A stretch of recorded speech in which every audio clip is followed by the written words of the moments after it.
हा कुठल्या लग्नाचा, वास्तुशांतीचा किंवा जागरण गोंधळाचा स्वयंपाक नाही। हा वैयक्तिक कुठल्याही घरचा स्वयंपाक चालू नाही। तर आमच्या या माता भगिनी हा जो स्वयंपाक करत आहेत तो स्वयंपाक आहे पा जिल्हा परिषद प्राथमिक शाळा खातगाव नंबर 2 तालुका करमाळा जिल्हा सोलापूर या शाळेमध्ये मुलांसाठी देणार असलेल्या गोड जेवणाचा। गावाला शाळेचा अभिमान पाहिजे आणि शाळेलाही गावाचा अभिमान पाहिजे। मी या ठिकाणी एक गोष्ट आवर्जून सांगू इच्छितो की या ज्या माता भगिनी आमच्या स्वयंपाक करत आहेत यांनी काहींनी पहाटे 4 वाजता उठून पाण्यात जाऊन त्यांचा व्यवसाय मच्छीमारी आहे तर माशांचं त्यांचं जो डेली रुटीनचं काम आहे ते करून त्यांनी सकाळी 8 वाजता शाळेत आलेले आहेत। काहींनी शेतातली कामं आहेत, काहींची गुरांची कामं आहेत, ती कामं करून शाळेसाठी वेळ काढला आणि त्या ठिकाणी मुलांसाठी स्वयंपाक करत आहेत। आपण आपल्या गावची शाळा हे आपल्या गावचं वैभव असतं हे नेहमी लक्षात ठेवलं पाहिजे। या ठिकाणी एक बाळ झोपलेलं आहे पहा, त्या बाळाला घेऊन त्या बाळाची आई या ठिकाणी स्वयंपाक करते। काहींच्या घराचं बांधकाम चालू आहे पण बांधकाम सुद्धा त्यांनी बाजूला ठेवलं आणि ते शाळेत आलेले। शाळेविषयी गावाला अभिमान वाटला पाहिजे आणि वाटतो हे याचं एक उदाहरण आहे पहा।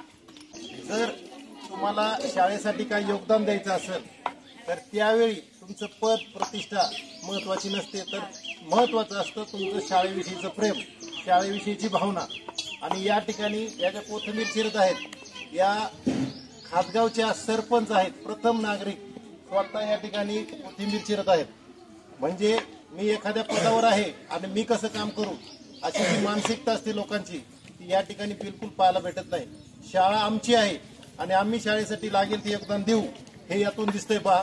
जी झणझणीत चमचमीत भाजी दिसते ती बनवण्याचं श्रेय या दोघी भगिनींना जातंय। प्रत्येकाचं योगदान हेच या शाळेचं यशाचं रहस्य आहे। गावातील वेगवेगळ्या मान्यवरांनी जसं शाळेला सहकार्य केलं त्याच पद्धतीने यापूर्वीही गावातील महिला बचत गटानं शाळेसाठी मिक्सर, कुकर, वेगवेगळी भांडी दिली होती आणि या बचत गटाच्या या गावच्या CRP या सुद्धा या ठिकाणी स्वयंपाक करताना तुम्हाला दिसत आहेत पहा। म्हणजे गावातील प्रत्येक व्यक्ती लहानांपासून मोठ्यापर्यंत प्रत्येकानं योगदान दिलं तर शाळा कशी आकार घेऊ शकते त्याचं हे खातगाव नंबर 2चं उदाहरण आहे। गरमागरम आणि टच्च फुगलेली पुरी तोंडाला पाणी सोडल्याशिवाय राहत नाही आणि ही पुरी तळण्याचं काम आमच्या या गावच्या सरपंच करत आहेत हे विशेष। हे आहेत शाळा व्यवस्थापन समितीचे अध्यक्ष। सकाळी 7:30 वाजल्यापासून या स्वयंपाकासाठी काय कमी जास्त जी मदत लागेल ती करण्यासाठी तत्पर या स्वयंपाकावर लक्ष ठेवून आहेत आणि जे आम्हाला ज्या अडचणी आल्या त्या प्रत्येक वेळी त्या लगेच जागच्या जागेवर सोडवत आहेत पहा। आणि त्यांच्यासोबत हे शाळेचे माजी विद्यार्थी आहेत। शाळेच्या माजी विद्यार्थ्यांच्या बळावर ही 4थी पर्यंत असणारी शाळासुद्धा आज जी चमकते आहे त्याचं श्रेय या माजी विद्यार्थ्यांना जातोय। म्हणजे गावातील प्रत्येक घटक या शाळेसाठी योगदान देतोय आणि हेच या शाळेचं खूप मोठं यश आहे।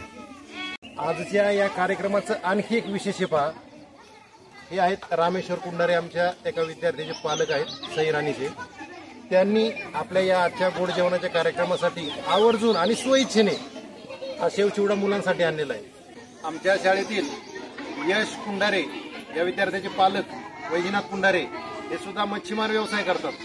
सकाळी पहाटे 4 वाजता उठून मासे पकडून मार्केटला विकून जे काही थोडेफार पैसे आले त्या पैशातून त्यांनी या शाळेला लाडू दिलेले पहा। आणि आमच्या या जिंती केंद्राचे केंद्र प्रमुख आदरणीय महावीर गोरे साहेब यांनी या ठिकाणी भेट दिली आणि त्यांच्याकडे म्हणजे शाळेच्या वतीनं ते लाडू स्वीकारत आहेत।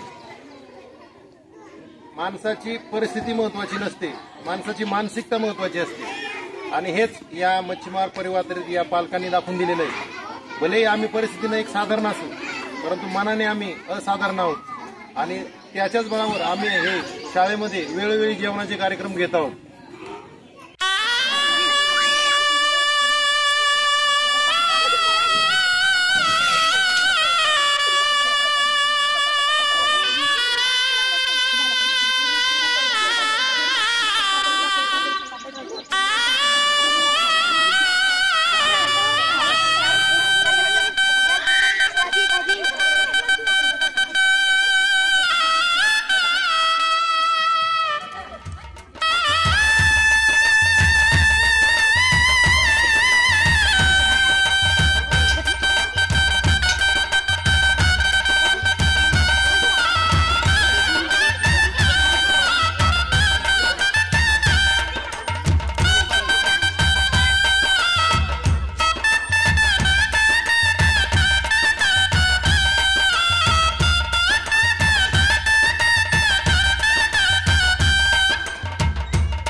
शाळा खातगाव नंबर 2 या शाळेमध्ये आज मुलांसाठी गोड जेवणाचा जो कार्यक्रम आयोजित केला होता त्यामध्ये गावातील प्रत्येकाने योगदान दिलं, त्यामुळं हा कार्यक्रम खूप यशस्वी होऊ शकला।